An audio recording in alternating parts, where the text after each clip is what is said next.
Përtej retorikës politike që partitë opozitare gjithmonë janë të përgatitura për me rrëzu pushtetin që është, po kur fillon fushata dhe kur fillon kontakti me qytetarët, ti e sheh që ka probleme hala ma shumë se sa ti ke mendu.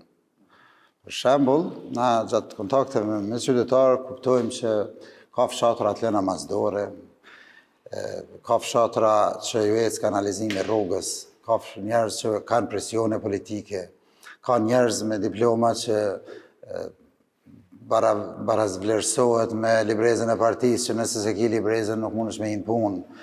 Ka halle pa fund, ka bujq të diskriminuar, të cilët marrën nuk mujnë me marrë subvencione për komunës, nëse si përkasin partisë politike. Ka gjithfar problemesh, edhe kupton që problemi është hala më i madh se sa e sheh partia ose zyrat e partive. Sepse qytetari i Malishevës janë ashkalu, e lënë mazdore me shumë probleme. Pastaj na kena diskutu që top prioriteti në komunën e Malishevës është uji, po kur ti takon qytetarët edhe e sheh vështirësitë e tyre për një meqe me ujin ose shpenzimet që i kanë harxhu për me qelë një pos me pi ujë, janë shqetësuese, janë shqetësime të mëdha.